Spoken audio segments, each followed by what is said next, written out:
Hi everyone, in front of me I've got OPPO A80 and let me share with you how to check the total screen time on this device.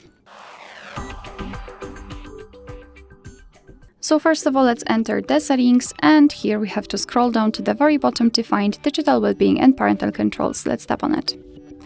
And right here we've got the graph which will show us for how long we've been using this device today. As you can see, in my case it's over 1 hour.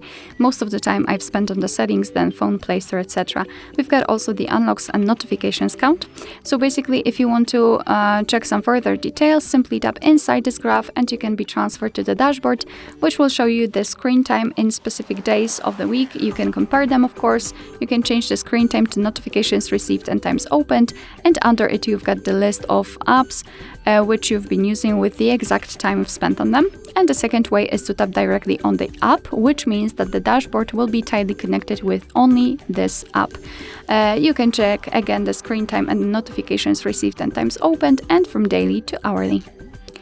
Alright, so that will be all. Thank you so much for watching. I hope that this video was helpful, and if it was, please hit the subscribe button and leave the thumbs up.